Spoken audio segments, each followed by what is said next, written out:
మీరైతే పెళ్లి చేసుకోరా? నేనైతే చేసుకుంటే అబ్బాయినే చేసుకుంటాను ఖచ్చితంగా. మీరు ఇందాక అన్నట్టుగా థాయిలాండ్ ప్రభుత్వమే కాదు, తైవాన్ కానీ, తర్వాత థాయిలాండ్ కానీ, సౌత్ ఏషియాలో చాలా వరకు కూడా స్వలింగ సంపర్కుల వివాహాలని వాళ్ళందరూ లీగలైజ్ చేశారు. ఇప్పుడు దాదాపు 180 జంటల దాకా కూడా వివాహ కార్యక్రమం జరుగుతూ ఉంది. దానికి ఆ థాయిలాండ్ దేశ ప్రధానే గెస్ట్ గా కూడా వెళ్తూ ఉన్నారు. సో ఎప్పుడైతే మనకు సుప్రీంకోర్టులో సేమ్ సెక్స్ మ్యారేజెస్ పిటిషన్ ఏదైతే గత సంవత్సరంలో వెళ్ళిందో అక్కడ డాక్టర్ డివై చంద్రచూడ్ గారి ఆధ్వర్యంలో ఉన్నటువంటి పెద్ద ధర్మాసనం వచ్చింది ఏంటి అని అంటే, స్వలింగ సంపర్క వివాహాలు అనేది మన భారతీయ సంస్కృతి సాంప్రదాయంలో ఇప్పుడు ఉన్నటువంటి చట్టాలు మ్యారేజ్ యాక్ట్స్ ప్రకారం వీటిని కన్సిడర్ చేయడం చాలా కష్టము. ఎందుకనంటే భారతీయ సమాజంలో అతిపెద్దది కుటుంబ వ్యవస్థ. ఆ కుటుంబ వ్యవస్థ ఎలా ఉంటది? అమ్మ, నాన్న, పిల్లలు, భార్య, భర్త, పిల్లలు, నానమ్మ, అమ్మమ్మ, ఇదంతా ఒక కుటుంబ వ్యవస్థ. ఈ కుటుంబ వ్యవస్థతోటే ప్రతి ఒక్క మనిషి బంధాలన్నీ లింక్ అయ్యి ఉన్నాయి. ఇప్పుడు ఇద్దరు మగవాళ్ళు గనక పెళ్లి చేసుకున్నట్లయితే అందులో భార్య ఎవరు, భర్త ఎవరు, విడిపోవాలనుకుంటే భర్త భార్య నుంచి భరణం తీసుకున్నట్టుగా, లేదా భార్య భర్త నుంచి భరణం తీసుకున్నట్టుగా ఇక్కడ వీళ్ళిద్దరిలో ఎవరు తీసుకోవాలి, ఎవరి నుంచి తీసుకోవాలి, ఇవన్నీ లీగల్ కాంప్లికేషన్స్ చాలా వరకు ఉన్నాయి. అమ్మ అని ఎవరిని పిలుస్తారు, నాన్న అని ఎవరిని పిలుస్తారు, ఇద్దరు అమ్మాయిలైనా ఇద్దరు అబ్బాయిలైనా, ఇలా చాలా వరకు ఫ్యామిలీ సిస్టమ్కి సంబంధించిన ఉన్నాయి. అవన్నీ కూడా భారతీయ సాలిసిటర్ జనరల్ క్వశ్చన్ చేశారు. సో ఈ విషయాన్ని పార్లమెంట్కి వదిలేసేయండి, మేము సుదీర్ఘంగా చర్చించి ఏది వీళ్ళకి ముఖ్యమో మేము అది చేస్తాము. అప్పటి వరకు ఇద్దరు ఆడవాళ్ళు, ఇద్దరు మగవాళ్ళు, ఎల్జిబిటీ వ్యక్తులు, స్వలింగ సంపర్కులు వాళ్ళ లైఫ్ పార్ట్నర్ తోటి వాళ్ళు కలిసి ఉండి వాళ్ళు నచ్చినట్టుగా వాళ్ళు సెలబ్రేషన్ చేసుకుంటే మాకు ఎటువంటి అభ్యంతరం లేదు. వాళ్ళు పెళ్ళిళ్ళు చేసుకుంటారా, రిసెప్షన్ చేసుకుంటారా, ఎలా లైఫ్ని లీడ్ చేస్తారు, కలిసి ఒకే ఇంట్లో ఉంటారా, ఎలాగైనా హ్యాపీగా. ఈవెన్ గవర్నమెంట్ ఆఫ్ ఇండియా ఇద్దరు ఆడవాళ్ళకి ఇద్దరు మగవాళ్ళకి ఈవెన్ సేమ్ సెక్స్ కపుల్స్కి కూడా జాయింట్ బ్యాంక్ అకౌంట్ తీసుకోవచ్చు, తర్వాత ఇన్సూరెన్స్లు తీసుకోవచ్చు అనేది కూడా రీసెంట్గా ఫినాన్స్ మినిస్ట్రీ నుంచి వచ్చినటువంటి ఇన్స్ట్రక్షన్స్. మేము ఇప్పుడు వీళ్ళకి పెళ్లి చట్టాన్ని తీసుకురాలేం, కానీ వీళ్ళనైతే మేము గుర్తించి వాళ్ళకైతే మేము ప్రొటెక్షన్గా అయితే ఉండగలుగుతాము. ఇంకా మేము ఏం చేయగలుగుతామో అవన్నీ కూడా చూడగలుగుతాం అనేసి గవర్నమెంట్ ఆఫ్ ఇండియా పెళ్లి అనేది ఒక్కటే లేదు. సో మిగతా అనేది ఉంది. కానీ చట్టాలు ఎంతవరకు వచ్చాయి అనేది ఇక్కడ సమస్య కాదు. లీగల్ గా యాక్సెప్టెన్స్ జరిగినప్పటికీ కూడా సోషల్ యాక్సెప్టెన్స్ అనేది చాలా ముఖ్యం. నిజంగా మనం అందరం కూడా సోషల్ బీయింగ్స్ కాబట్టి. సోషల్ మీడియాకి వచ్చిన తర్వాత అసలు ఆ కామెంట్స్ చూస్తుంటే వేరే లెవెల్ ఉన్నాయి, వేరే లెవెల్. నేను అదే ఎక్స్పెక్ట్ చేయలేదు నేను. అండ్ నేను కూడా చూసి వీడియో చూసి అవును ఒక గే అని ఎందుకు ఒప్పుకోనంటే నేను అది ఫేక్ ఏమో, జస్ట్ అలా ఏదో కొంతమంది ఫేమస్ కోసం కూడా కొన్ని పనులు చేస్తారు. కరెక్ట్. సో అలా చేస్తున్నారేమో అనుకున్నా. బట్ ఇంటర్వ్యూ చూసిన తర్వాత, మీతో మాట్లాడిన తర్వాత, ఓ రియాలిటీ ఇలా ఉందా, ఇలా కూడా ఉన్నారు అనిపించింది అనమాట. అవును. మీకు స్టార్టింగ్ లో ఇందాక చెప్పాను, మా మదర్ ఒక ఇంటర్వ్యూ చూసి పోయిన ఇంటర్వ్యూ కాల్ చేశారు అని. ఆ నెగిటివ్ కామెంట్ చూసి తను అన్నారని చెప్పాను కదా, ఇలా బాధపడ్డారనేసి. నేను ఒకటే చెప్పాను, అమ్మ స్టిగ్మా, డిస్క్రిమినేషన్ ఇది ఇంగ్లీష్ లో మేము అడ్వకసీ చేసేటప్పుడు, అవేర్నెస్ చేసేటప్పుడు వాడే పదాలు. తెలుగులో వివక్షత, చిన్నచూపు. ఒక వ్యక్తి ఇంత దూరం రావడానికి మార్జినలైజ్డ్ కమ్యూనిటీస్ దగ్గర నుంచి మైనారిటీ కమ్యూనిటీ, ఇందాకే చెప్పా కదా ప్రపంచ జనాభాలో మేము చాలా తక్కువ.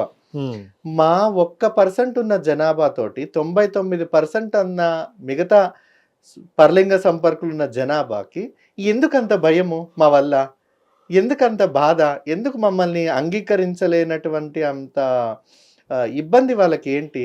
ఏముంది, ఎవరి బెడ్రూమ్లలో వాళ్ళు ఉంటాం, ఎవరి పని వాళ్ళు చేసుకుంటాం, ఎవరి తిండి వాళ్ళు తింటాం, ఎవరి ఇళ్లలో వాళ్ళు ఉంటాం. మా బెడ్రూమ్లో జరిగేటువంటి పనులు మీకెందుకు అంత ఇబ్బంది పడాల్సినంత అవసరం ఏంటి? సో సమాజం దృక్పథం మారాలి. ఇప్పుడు తను కూడా మా మదర్ నన్ను అన్న తర్వాత నేను ఒకటే చెప్పాను, ఏదైతే అక్కడ వాళ్ళు కామెంట్స్ రూపంలో వ్యక్తపరిచేటువంటి ఆ వివక్షత, ఆ చిన్న చూపు ఏదైతే ఉందో దాన్ని పోరాడడానికే కదా మనం ముందుకొచ్చింది. దాని నుంచి తీసేయడానికే కదా ఒక తల్లిగా కూడా నీకు కూడా ఒక బాధ్యత ఉంది, అలాగే సమాజం కూడా అర్థం చేసుకునేది. సో ఇదంతా మన బాధ్యత, ఒక సమాజంలో మార్పు తీసుకురావడానికి ఒక బాధ్యత. సో ఈ బాధ్యతలో మనం ముందుకు వెళ్ళాల్సిందే తప్ప ఇవన్నీ వస్తూనే ఉంటాయి, ప్రతి ఒక్కరికి వస్తూనే ఉంటాయి సమాజంలో. అవన్నీ మనం అధిగమించి వెళ్ళాల్సిందని చెప్పాను. సో చాలా సంతోషంగా ఉంది ఆల్మోస్ట్. ఎందుకనంటే ప్రతి ఇంటర్వ్యూస్ని చాలా మంది చూస్తూ ఉంటారు. వాళ్ళందరూ చాలా సంతోషంగా వ్యక్తపరిచేది ఏంటనంటే, మా మనసులో ఏదైతే ఉందో, మా జీవితాలు ఎంత దయనీయంగా ఉందో వాటిని నువ్వు కళ్ళకు కట్టినట్టుగా నువ్వు చెప్తా ఉన్నావు. బహుశా ఈ వీడియోలు మా ఇంట్లో వాళ్ళు చూస్తే బాగుండు, మా తెలిసిన వాళ్ళు చూస్తే బాగుండు, మా ఇంట్లో అక్క చెల్లెలు అన్నదమ్ములు చూస్తే బాగుండు, కొంతమేరకైనా వాళ్ళు అర్థం చేసుకునే ప్రయత్నం చేస్తారేమో అనే వాళ్ళ మాటలే ఈరోజు మళ్ళీ మళ్ళీ ఇలా ఇంటర్వ్యూలో కనిపించడానికి చాలా మంది ఉన్నారు కదా. వాళ్ళ కోసమే నేను ఈ తెర ముందు నేను కనిపిస్తున్నాను. లేకపోతే ఒక విష్ణుతేజగా నాకు అన్నీ ఉన్నాయి.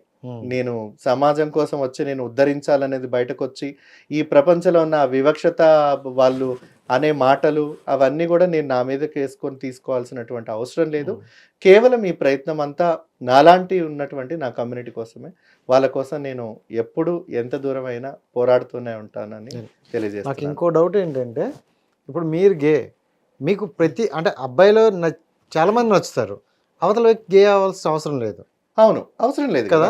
అవును. సో అలాంటి నచ్చిన వ్యక్తి అవతల వ్యక్తి గే కూడా కాకుండా మీరు ఎవరినైనా ఫిజికల్ గా అయ్యారా? లేదు. ఎందుకనంటే ఒకటే మనం గుర్తుపెట్టుకోవాలి, కన్సల్టింగ్ ఆఫ్ అడల్ట్స్, ఇద్దరు వ్యక్తుల మధ్యలో అంగీకారంతో జరిగే, ఇష్టపూర్వకంగా జరిగే వేరు. అదే ఇష్టం లేకుండా, ఇప్పుడు మీరే ఉన్నారు, బహుశా మీరే అందంగా ఉండొచ్చు, రాజేష్ గారు మీరంటే నాకు చాలా అందంగా ఉన్నారు, పదండి వెళ్దాం బెడ్రూమ్కి అని నేను అన్నాను అనుకో, అదే ఇష్టాన్ని మీరు వ్యక్తపరిస్తే మూడో వాడికి ఏంటి బాధ? మన ఇద్దరం ఇష్టంతో బెడ్రూమ్లోకి వెళ్తే మూడో వాడికి ఏంటి బాధ? అదే ఇష్టం లేకుండా మీరు ఉన్నారనుకోండి, నా ప్లేస్లో ఎవరున్నా, ఖచ్చితంగా సమాజంలో రేప్ అనే చట్టం ఉన్నాయి కదా, అలాంటివన్నీ వాడచ్చు. సరే, ఇక్కడున్న దురదృష్టశాతం ఏంటంటే, మగవాడి మీద రేప్ జరిగినా లేదా మగవాడి ఇంకొక మగవాడిని రేప్ చేసినా చాలా దురదృష్టకరం ఏంటంటే చట్టం అనేది అయితే లేదు ఇప్పుడు మన దేశంలో. సో బహుశా మీరు అన్నదానికి ఎవరైతే కన్సల్టింగ్గా లేకుండా, అనుమతి లేకుండా ఏ వ్యక్తి మీద లైంగికంగా వాళ్ళని అనుభవించాలనే ప్రయత్నం చేస్తే ఖచ్చితంగా దానికి శిక్ష అయితే ఉండాలి. దాన్ని మాత్రం నేను అంగీకరిస్తున్నాను. ఇంకోటి ఏంటంటే 99% ఒకవైపు, 1% ఒకవైపు ఉన్నారు. సో ఈ 1%లో అంటే మీకు ఫిజికల్గా ఎప్పుడైనా మూవ్ చెయ్యాలనుకున్న ఈ 99%కి మీరు అన్నట్టు ఇందాక అన్నట్టు ఎవరికి ఏది కావాలన్నా జేబులో డబ్బులు ఉంటే, మీరు అన్నట్టు ఇందాక కేపీహెచ్పి కావచ్చు, ఇంకోటి కావచ్చు, వెళ్తారు అని అంటారు. సో మీకు ఆ టైంలో మీ ఆపోజిట్ పర్సన్ కానీ పార్ట్నర్ కానీ దొరకరు. సో ఏంటి మీరు అప్పుడు ఎలా ఫీల్ అవుతారు, ఏం చేస్తారు? ఎప్పుడైతే 99% పరలింగ సంపర్కులు ఉన్న ప్రపంచ జనాభాలో 1% స్వలింగ సంపర్కులు ఉన్న జనాభాలో మేము కలిసి ఉండడానికి బహుశా అప్పట్లో తెలియదు కదా, చదువు లేనటువంటి రోజుల్లో, ఇంత సాంకేతికత లేనటువంటి రోజుల్లో అందరు కూడా చాలా సీక్రెట్ గా ఉండేవాళ్ళు, ఒక వ్యక్తిని ఒకరిని గుర్తుపట్టేవాళ్ళు కాదు. ఇప్పుడు సాంకేతికత వచ్చింది కాబట్టి డేటింగ్ యాప్స్ వచ్చేసాయి.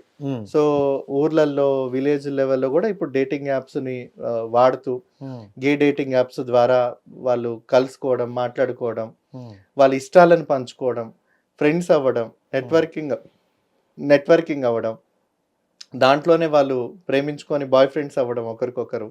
సో ఇటువంటివన్నీ కూడా ఇప్పుడు ఉన్నటువంటి టెక్నాలజీ ముందుకు వచ్చింది కాబట్టి ఉంది. అలాగని ఇవన్నీ ఒకప్పుడు లేవు కదా, ఇదంతా పాశ్చాత్య సంస్కృతి, ఇప్పుడు అంతా టెక్నాలజీ వచ్చింది కదా అన్ని ఈ విచ్చలవిడితనం ఉంది అన్నానంటే నేను ఖచ్చితంగా ఒప్పుకోను. ఎందుకనంటే ఈ రోజుకి నాకు 70-80 ఏళ్ల వయసు వ్యక్తులున్నా కూడా ఇప్పుడు నిన్ను చూస్తుంటే మాకు గర్వంగా ఉంది, సంతోషంగా ఉంది. మా కాలం నాటి రోజుల్లో ఈ విషయాలు మాట్లాడితేనే చాలా ఎవరికి అర్థం కానటువంటి విషయాలు ఇప్పుడు జనరేషన్స్ మారాయి, స్వేచ్ఛగా మాట్లాడుకునే రోజులు వచ్చాయి. దానికి సంబంధించి కాలం మారింది. ప్రతి ఒక్కరు కూడా వాళ్ళకు నచ్చినటువంటి మానవ హక్కుల ద్వారా బ్రతకాలని కోరుకుంటున్నారు. ఆ పరమైనటువంటి ఎన్విరాన్మెంట్ క్రియేట్ అవుతూ వచ్చింది సమాజంలో తరాలు మారే కొద్దీ. సో దీన్ని మనం స్వాగతించాలి. ఏ వ్యక్తిని ఇబ్బంది పెట్టనంత వరకు వ్యక్తిగత జీవితంలోనైనా సామాజిక జీవితంలోనైనా ఏ రకమైన జీవితంలో అయినా ఇబ్బంది పెట్టకుండా వాళ్ళకి నచ్చినట్టు నచ్చిన విధానంతో ఆ దేశం, ఆ జాతి, ఆ భాష, ఆ ప్రాంతం, ఆ వ్యవస్థల్ని గౌరవిస్తూ బ్రతుకుతుంటే నాకు తెలిసి ఈ సమాజం అటువంటి అసమానతలు అనేవి ఉండవు. అందరం సమానతతోటే మనం అందరం కూడా బ్రతుకుతామనేది నా నమ్మకం. So thank you so much and wish you all the best. Thank you అండి. చాలా ప్రొఫెషనల్గా మాట్లాడారు. నేనైతే అంటే చాలా వేరేగా ఎక్స్పెక్ట్ చేశా, బట్ మీరు అన్ని బహుశా చాలా వరకు ఇంటర్వ్యూలు ఏంటంటే హాయ్ అండి మీకు అవన్నీ చూస్తుంటారు. సో అలాంటి అంటే నేను తప్పు పట్టను, వాళ్ళు కూడా మా వాళ్ళే, వాళ్ళు కూడా మన వాళ్ళే అనేది నేను ఫీల్ అవుతాను. అంటే ఒకటేనండి, సమాజానికి ఏం కావాలి ఎలా కావాలి అనేది చెప్పే వాళ్ళు చాలా తక్కువ మంది ఉంటారు. సో వాళ్ళ అమాయకత్వాన్ని చాలా మంది వాడుకుంటూ ఉంటారు. నేను తప్పు పట్టను, కానీ ఏదో ఒక రోజు మీకే ఈ ఇంటర్వ్యూస్ ద్వారా డిఫరెన్షియేషన్ తెలుస్తూ ఉంటుంది. సో నేను వాళ్ళ పట్ల నేను జాలి పడతాను, కానీ అయ్యో మా వాళ్ళే ఇలా ప్రవర్తిస్తున్నారా, వేరే రకంగా వెళ్ళిపోతుంది కదా, నేను ఎప్పుడు బాధపడను. బహుశా వాళ్ళకి ఏదో ఛానల్లో కూర్చుంటే వాళ్ళకి కూడా ఎంటర్టైన్, మేము చాలా యాంకర్లు వాళ్ళని ఎంటర్టైన్ చేసి, వాళ్ళు అందరిని ఎంటర్టైన్ చేసి ఏదో జీవనాభివృద్ధి కోసం చాలా సైంటిఫిక్ గా చెప్పారు, చాలా క్లారిటీగా జనాలకి అర్థమయ్యేటట్లే చెప్పారనమాట. సో చాలా మంది పెట్టే కామెంట్లు అన్నారు, మనం అంటే మీ గతంలో ఇంటర్వ్యూలు చూసుకుంటే ఎన్ని కామెంట్లు వచ్చినాయో ఈ ఇంటర్వ్యూలో అందుకన్నా ఎక్కువ తగ్గిపోతాయని అనుకుంటాను. సగానికి ఎక్కువ వచ్చేస్తాయి, ఎందుకంటే అంత ప్రాపర్ ఆన్సర్ అయితే వచ్చింది. నా దగ్గర ఇంకా చాలా క్వశ్చన్స్ అటు ఇటు ఉండేవి, బట్ మీరు చెప్పే ఆన్సర్లకి నా అలాంటి క్వశ్చన్స్ వద్దులే అనుకుని ప్రాపర్గా వెళ్ళాం. Thank you so much. చాలా సంతోషం అండి. Thank you so much. Thank you. Hit TV app, ఇందులో short news, live news, entertainment shows, movies, digital magazines తో పాటు మీ జిల్లా వార్తలను కూడా ఫ్రీగా చూడొచ్చు. అంతేకాదు కేజీ నుంచి పీజీ వరకు విద్యార్థులకు స్కాలర్షిప్ కూడా అందిస్తున్నాం. ప్రతి వారం 10 మందికి లక్కీ డ్రా ద్వారా ఒక్కొక్కరికి 10,000 రూపాయలు అందిస్తున్నాం. ఇంకెందుకు ఆలస్యం, వెంటనే హిట్ టీవీ యాప్ ని డౌన్లోడ్ చేసుకుని ఫ్రీగా ఎంటర్టైన్మెంట్ పొందండి. Hit TV app. Hit TV app. Please download hit TV app. Hit TV యాప్ని ఫ్రీగా డౌన్లోడ్ చేసుకొని ఎంజాయ్ చేయండి. మీకు నచ్చిన ఎంటర్టైన్మెంట్ కోసం హిట్ టీవీ యాప్ ని ఫ్రీగా డౌన్లోడ్ చేసుకుని ఎంజాయ్ చేయండి. హిట్ టీవీ యాప్ని డౌన్లోడ్ చేసుకుని ఆస్వాదించండి, ఆశీర్వదించండి. ఇంతమంది సెలబ్రిటీలు హిట్ టీవీ యాప్ ని డౌన్లోడ్ చేసుకోండి అని చెప్తున్నారంటే ఎంత మంచి యాప్ ఆలోచించండి. అమెరికా అమెరికా అమెరికా అమెరికాలో చదవాలనుకునే వాళ్ళకి విశ్వసనీయమైన పేరు మన శౌర్య కన్సల్టెన్సీ. UK లో 1 year masters, UK లో 1 year masters, 2 years work permit up to 5 years visa. Contact Saurya Consultancy. Contact 89851 89851.